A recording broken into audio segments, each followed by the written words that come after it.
خداوند کے کلام میں سے ہم پڑھیں گے آج مقدس متی کی معرفت لکھا گیا انجیلی بیان، اس کا 4 باب، اس کی پہلی آیت سے لے کر 11ویں آیت تک۔ دوسرا حوالہ ہم پڑھیں گے رومیوں 5 باب، اس کی 12ویں آیت سے 19ویں آیت تک۔ اور ہمارا آج کا جو عنوان ہے وہ ہے گناہ۔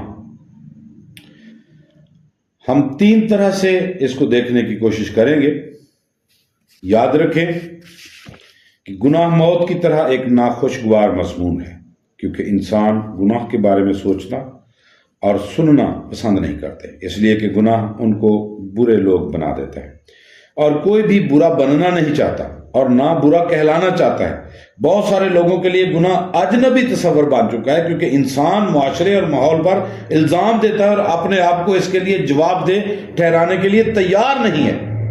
بہت سارے لوگوں کے لیے یہ ناممکن ہو گیا ہے کہ وہ گناہ کو ایک باطنی اور اندرونی قوت، فطرتی یا سرشتی حالت اور کنٹرول کرنے والی قوت کے طور پر جانیں۔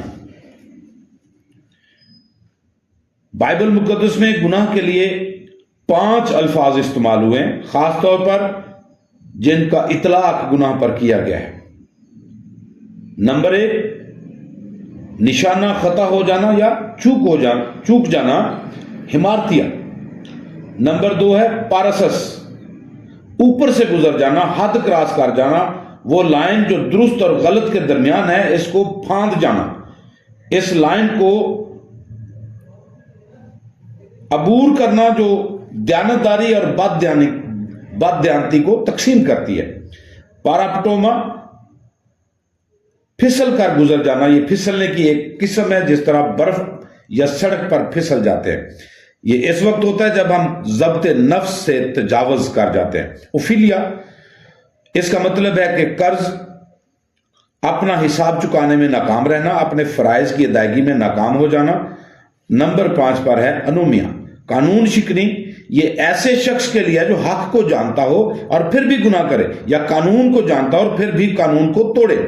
اس طرح گناہ خدا کی حکم عدولی کرنا، اس کے خلاف بغاوت کرنا اور سرکشی کرنا، شریعت کو توڑنا، خدا کی مرضی کے خلاف چلنا، خدا کی مخالفت کرنا، پرانی انسانیت کے پیچھے دوڑنا، اپنی ذات اور نفس کو مقدم رکھنا اور معاشرے کو نقصان پہنچانا ہے۔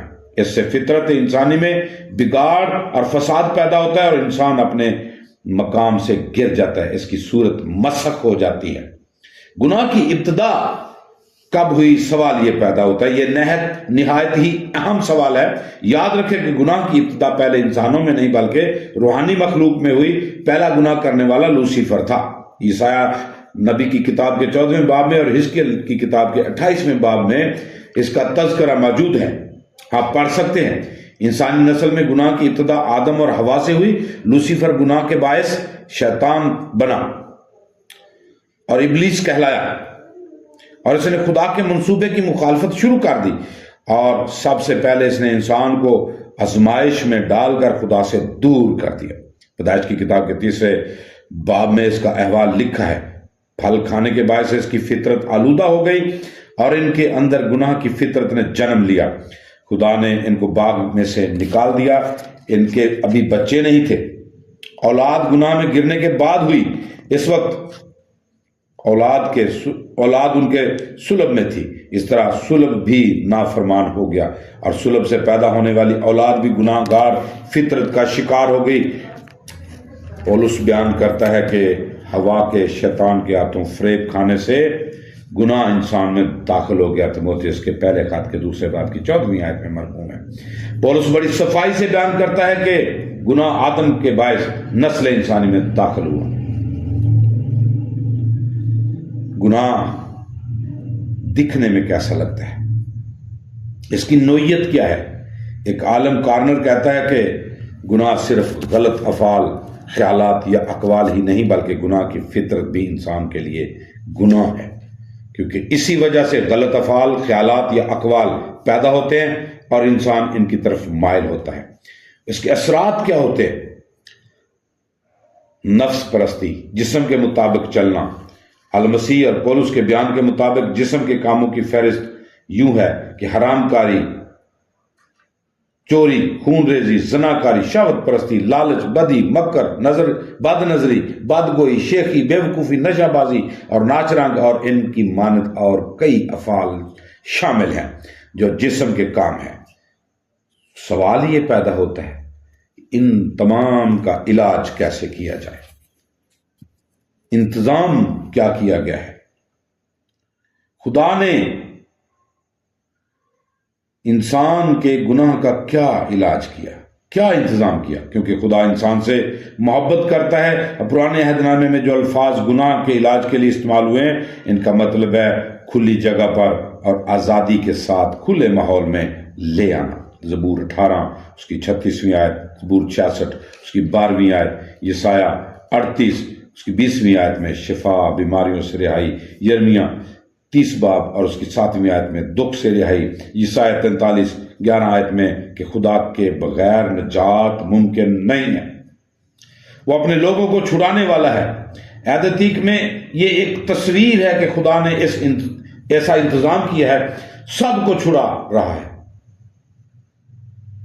اور پھر ایک نئی دنیا وجود میں آئے گی جس میں امن، سلامتی، تحفظ، خوشحالی، خوشی اور سکون ہوگا۔ یسایہ کی کتاب کے 9ویں باب کی 6 آیت، 7ویں باب کی 11ویں آیت اور اسی طرح 11ویں باب کی 1 آیت سے 9ویں آیت تک، 49ویں باب 6-7 آیت اور 52ویں باب کی 13ویں آیت، 53ویں باب کی 12ویں آیت، یہ تمام حوالہ جات ہمیں یہ بتاتے ہیں کہ کس طور سے خدا نے بنی نوع انسان کے گناہ کا علاج کیا ہے۔ یہ نجات مسیح کے وسیلے سے ملے گی اور تمام اقوام عالم کو دی جائے گی۔ اس تصور کے مطابق نجات خدا کی طرف سے ہے، وہ اسی دنیا میں نجات ممکن بناتا ہے اور مستقبل میں بھی حتمی نجات دے گا۔ تاہم عہد جدید میں اس کو اور بھی واضح کیا گیا اور لفظ سوتیریا استعمال کیا گیا، اس میں روحانی اور اخلاقی پہلوؤں پر زور دیا گیا۔ یسوع نے یہ لفظ ایک ہی بار استعمال کیا ہے زکائی کے حوالے میں، لوکا 19ویں باب کی 7ویں آیت میں، اور نیا عہد نامہ ہمیں یہ بتاتا ہے کہ یسوع مسیح نجات دینے والا ہے۔ اور لوکا کی انجیل کے 4 باب کی 18ویں آیت میں خدا یسوع مسیح نے کہا کہ وہ غریبوں کو خوشخبری دینے، قیدیوں کو رہائی، اندھوں کو آنکھیں، کچلے ہوئوں کو آزاد کرنے اور سال مقبول کی منادی کرنے آیا ہے۔ ہمارے لیے یہ موقع ہے، یہ اس لینڈ سیزن میں، کہ ہم اس نجات سے بہرہ مند ہوں، فائدہ اٹھائیں، توبہ کریں، خدا ان کے پاس آئیں، وہ ہمیں گناہ سے بھی چھڑاتا ہے۔ خداوند آج کے کلام کے وسیلے سے ہم سب کو برکت دے اور یہ توفیق دے کہ ہم گناہ کے اثر سے بھی چھوٹ جائیں۔ خدا باپ، بیٹے اور روح پاک کے نام سے آمین۔